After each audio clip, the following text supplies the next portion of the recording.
questions så här. The Honourable Leader of the Opposition. Mr. Speaker, the Prime Minister is weak and he's lost control. He's lost control of our borders, of our freedom, of finances, and he's also lost control of his ministers. Indeed, we have learned that there is a squabble going on between the Minister for Finance, who wants a huge $40 billion deficit, and the Prime Minister, who wants a great deficit, a steroid-infused deficit that goes beyond $40 billion. Who's going to win this squabble, Mr. Speaker? The Right Honourable Prime Minister. Mr. Speaker, when a government delivers dental care to seniors throughout the country, it's the Canadians who win. When the government delivers a tax break for Canadians over the next 2 months, Canadians win. When we are here to invest in food for children in schools, children and parents throughout Canada win. Canadians will not win when the Conservative leader votes against all these measures and refuses to help Canadians and only cares about his own future, not the future of Canadians. Leader of the Opposition. The Minister for Finance does not agree. She promised that deficits would not go beyond $40 billion. She stated that she was against the little Christmas electoral bauble to the tune of $6 billion. But the Prime Minister imposed this inflationist policy upon her. He admits that deficits fuel inflation. And that is the reason for which they have promised to keep deficits to $40 billion. Will he keep his promise? Yes or no? The Right Honourable Prime Minister. Mr. Speaker, the person in this room who is against helping Canadians is the Leader of the Opposition. He's voted against a tax break for Canadians. He voted against dental care, against food in schools, against investments in electric batteries, against investments that we are creating for clean energy and for more jobs in Canada. The Leader of the Opposition is against measures that actually help Canadians because all he cares about is himself. He doesn't care about Canadians.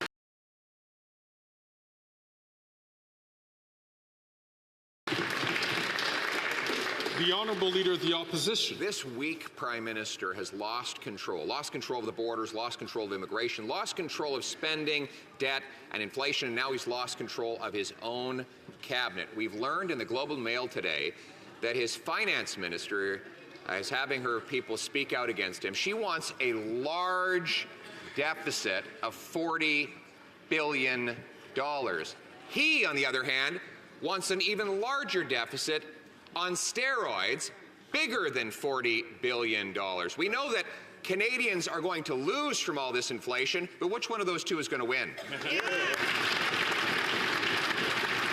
The Right Honourable Prime Minister. Mr. Speaker, Canadians lose when the Conservative leader votes against a dental plan for seniors. Canadians lose when he stands against a tax break for all Canadians over the next few months. Canadians lose when he blocks a school food program that's going to save parents $800 on groceries while putting more food in kids' bellies. Every single time the Leader of the Opposition gets up in this House, he stands against supports for Canadians, against growing the economy, against supporting a better future for all Canadians, because he's only in it for himself. The Honourable Leader of the Opposition. Well, it's not clear that the Finance Minister is actually in it with him. She said, according to the Globe and Mail, the Prime Minister's office has given internal direction for an aggressive and possibly costly policy agenda that threatens to blow past spending targets she has already publicly stated for the government. She promised the deficit would be capped at $40 billion, acknowledging that if it went over, it would cause even more inflation. That means hungry Canadians lined up at food banks. So once again, will the government meet the minister's promise to keep the deficit under $40 billion? Yes or no? The Right Honourable Prime Minister. Speaker, while we once again hear the Leader of the Opposition talking down Canada's economy, talking down Canadians, the Bank of Canada, it looks like it's going to be decreasing interest rates once again because inflation is back down within the target range. Mr. Speaker, the Leader of the Opposition is also perplexed because he doesn't let his own MPs speak out on anything that he doesn't stamp and approve. He has people follow them around with tape recorders so that they don't speak to media about anything that he doesn't pre-approve. That's not being Canadians' voices in this place, Mr. Speaker.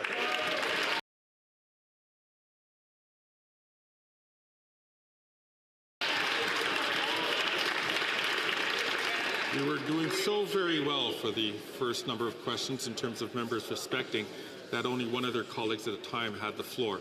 I'll ask members to please withhold their comments and let the one member speak and the one member answer. The Honourable Leader of the Opposition.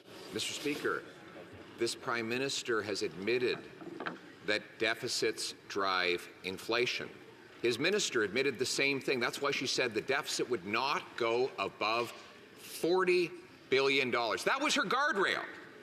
They weren't going to smash into that guardrail. She's like a bus driver saying she's going to come just short of hitting that $40 billion guardrail, and then some crazy lunatic comes in, grabs the steering wheel, and jerks it sharp to the left through the guardrail. Does he realize there's 41 million Canadians that are going to go off the cliff in that bus?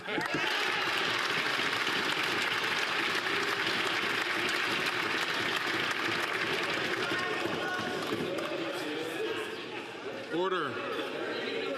Order.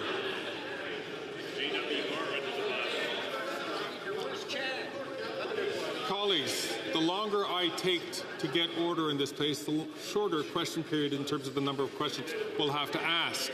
I ask for members, please, exercise discipline. The Right Honourable Prime Minister.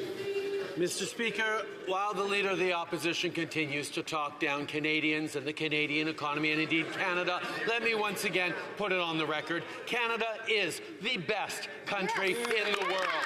And we, as Canadians, are stepping up, got us through the pandemic. Canadians got us through the challenge of high inflation. Canadians will keep building a positive future for themselves by being there and showing up for each other. Unlike the Leader of the Opposition, who's voted against every measure that has been put on the table to support Canadians over the past years and continues to be in it only for himself.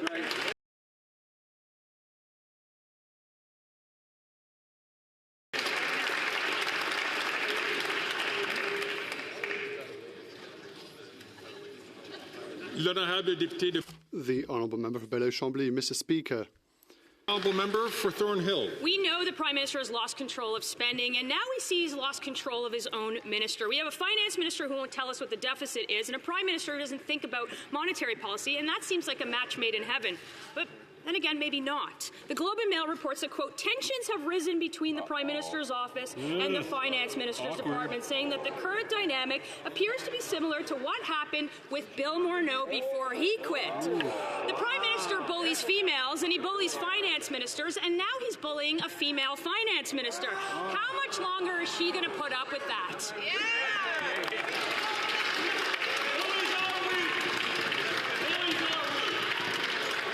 Alors, s'il vous plaît. Order, please. Members to take their seats. The Honourable Member from Lakeland, I'll ask her, please, to not take the floor unless recognized. The Honourable Deputy Prime Minister and Minister of Finance.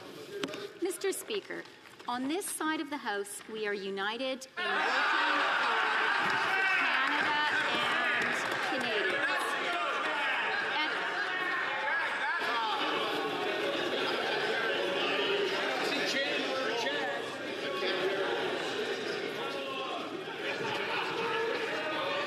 Colleagues, the chair has stood up for longer than a minute, which would be one question.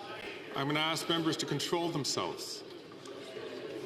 The Honourable Deputy Prime Minister and the Minister of Finance from the top, please. Mr. Speaker, on this side of the House, we are united in working hard for Canada and Canadians. And in fact, Mr. Speaker, the only would-be bullies in this House are directly opposite. But I am very comfortable standing up to them. I look forward, together with my colleagues, to tabling the Fall Economic Statement on Monday in this House. Thank you, Mr. Speaker.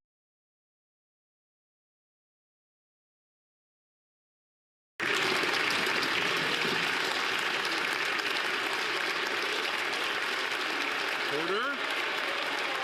Order.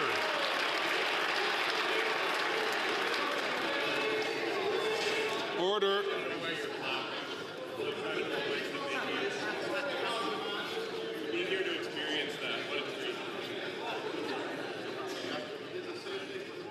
The honourable member. The honourable member for Thornhill.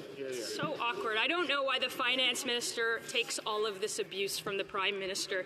She told Canadians that the deficit wouldn't go past $40 billion. That was her own self-imposed guardrail. Now she says everything's fine as her political career collapses, and so does her credibility, all because of this prime minister. 5 senior Liberal veterans and 3 political staffers confirmed to the Globe that the tensions have risen between her office and the PMO over spending. These are the same people who last summer said that she couldn't communicate.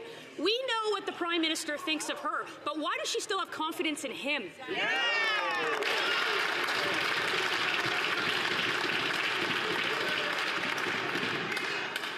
The Honourable Deputy Prime Minister and Minister of Finance.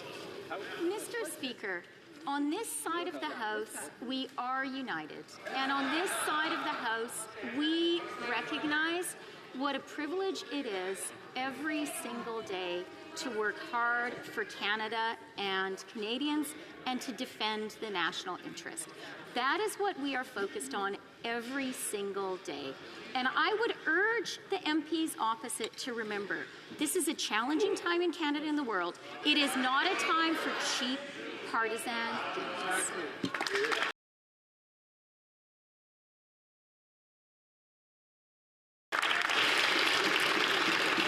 The honourable member from Thornhill. It's the finance minister who said over and over again that she would not go over her self-imposed guardrail of a $40 billion deficit. Now the parliamentary budget officer says that's yet another broken Liberal promise. We have no idea who's in the driver's seat anymore, driving Canadians through that $40 billion guardrail off of a cliff as they pay more in inflationary spending on the backs of struggling Canadians. What we do know is that Canadians ought to take her driver's license away. I can give her another opportunity to prove that she can communicate. She can stand up here and tell us what the deficit is at the moment. The Honourable Deputy Prime Minister and Minister of Finance. Mr. Speaker, I look forward to tabling the Fall Economic Statement in this House on Monday. And in the Fall Economic Statement, we will show that the government is maintaining its fiscal anchor, specifically reducing the federal debt as a share of the economy over the medium term. In addition, I expect the debt-to-GDP ratio we projected in the spring budget for fiscal year 23-24 will be met. Canada has the lowest debt-to-GDP ratio in the G7, the lowest deficit in the G7. This is good news for Canadians.